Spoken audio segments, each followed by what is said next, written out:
You know, there really aren't enough top 10 lists on the internet. So here's another one.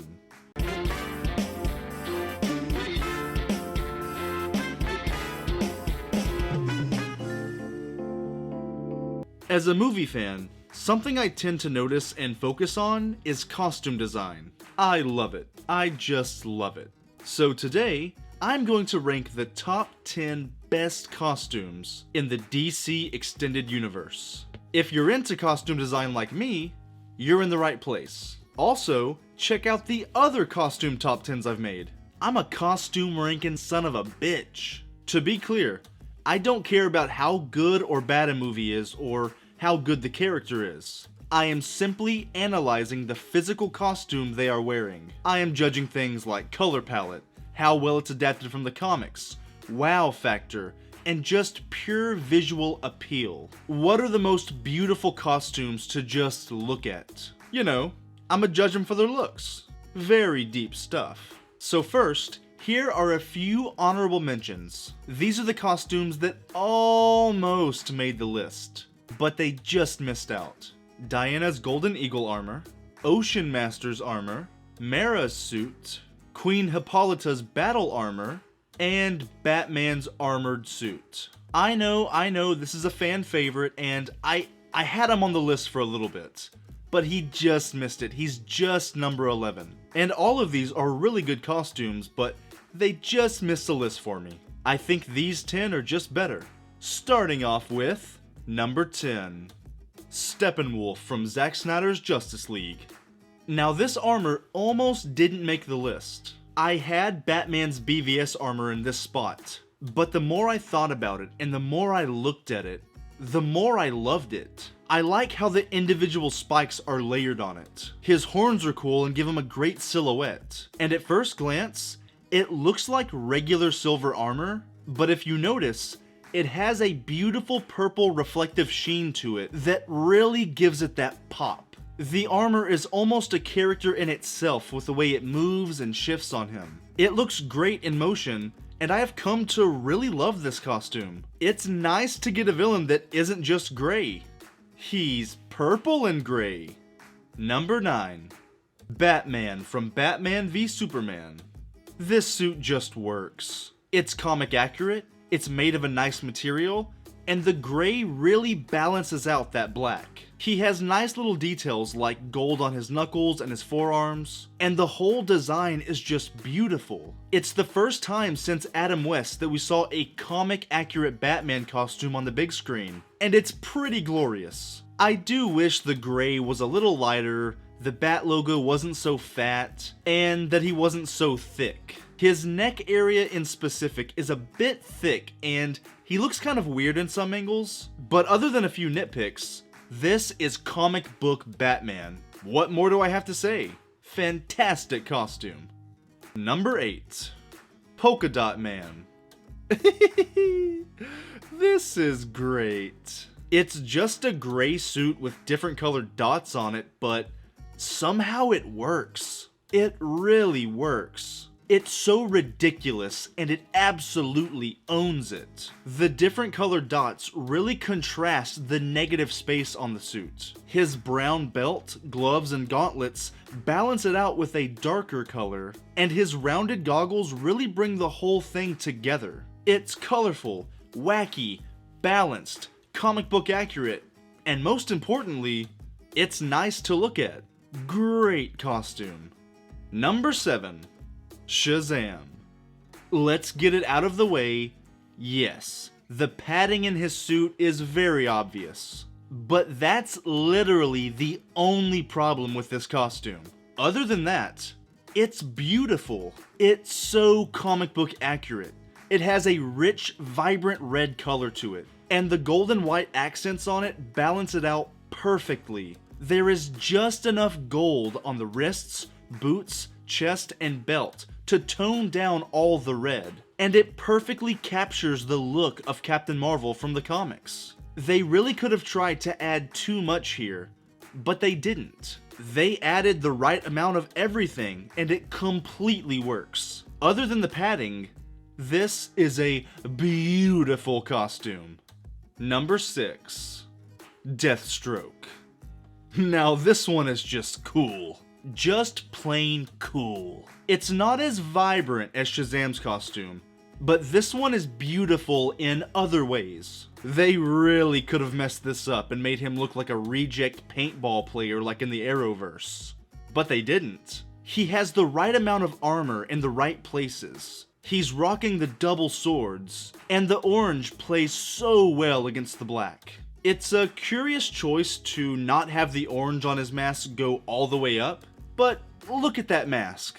The way it's sculpted is so intimidating, and he looks like a guy you really don't want to mess with. He also has some battle damage and weathering on the armor pieces, and it doesn't look cheap. It looks great. This costume absolutely lives up to the name of Deathstroke the Terminator. Damn, that's a sexy man. Number 5. Black Manta. At first glance, this is a very simple design.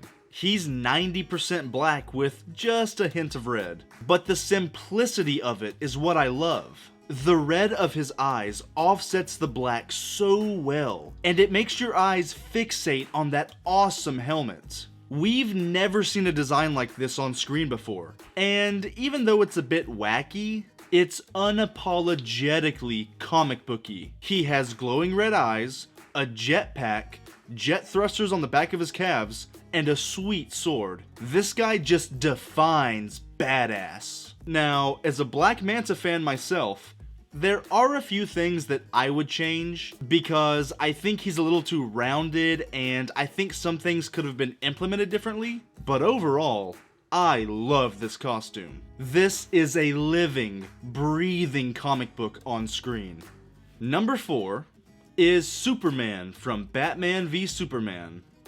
Okay, this costume is amazing. I think we've seen it so much over the years that we're just used to how good it is. It's basically the Man of Steel suit, but with some small tweaks that I prefer. It has most of the iconic elements from the comic book, but with some modern day alterations. I love how they changed the fabric to a chainmail type material because it really gives it that alien feel it should have. He has the S on the chest, the red cape, the red boots, and they added some really nice details to the wrists and to the waist that make this suit come alive. I do wish he had the red trunks to break up all of the blue on the suit, but I understand why they left them off. And I do think the suit is a bit too dark and desaturated. If you boost the saturation on the suit and add the red trunks, it would be a couple of spots higher. But other than those two small problems, this suit is a beautiful representation of a modern day Superman look. I really love it. Number 3.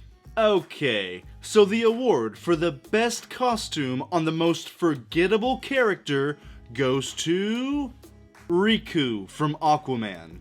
Yeah, you forgot this guy existed, didn't you? I did too.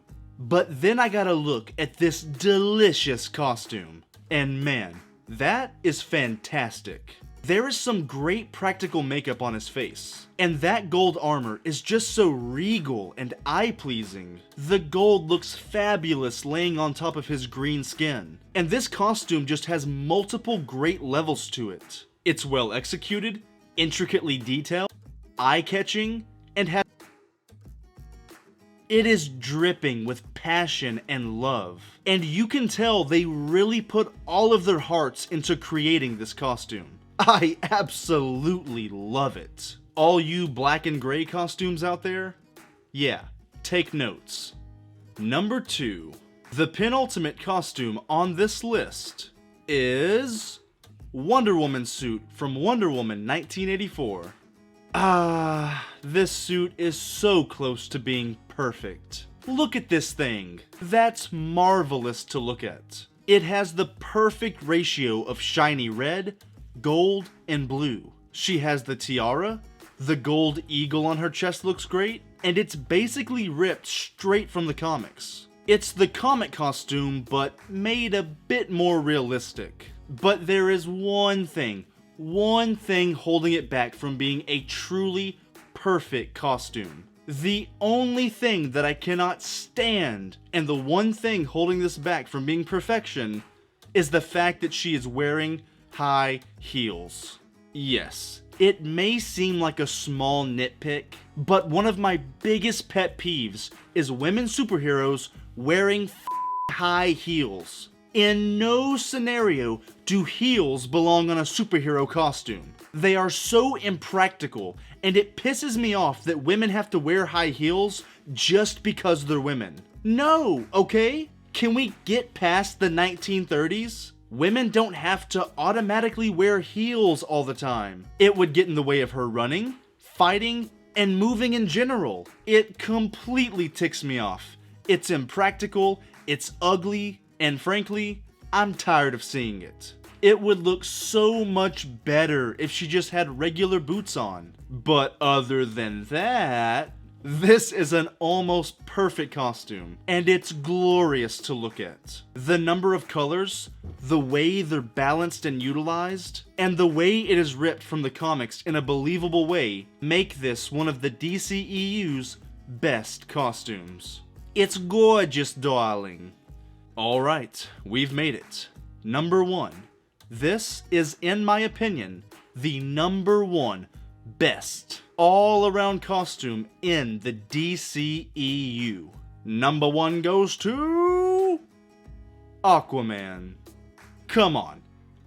I mean, come on. This suit is simply incredible. It's top-notch, top-tier, top of the class, top of whatever. This is the peak of costume design in the DCEU. Taking away the poorly acted gentleman wearing the suit, and it's simply phenomenal. It's just 3 colors, and it's pretty simple, but it executes the design better than every other costume on this list. That sparkling golden orange is so damn eye-pleasing, and it plays beautifully against the emerald green. Then, when you match it up with the golden belt and the gold trident, the suit is just a masterpiece of costume design. It took a very wacky design from the comics and legitimized it. This costume is the truth. This costume is life. The creme de la creme, The scales are intricate. The wavy spikes on the gauntlets and boots are beautiful. It represents the world he comes from, and it actually has character to it. I just think it's the best representation of a comic book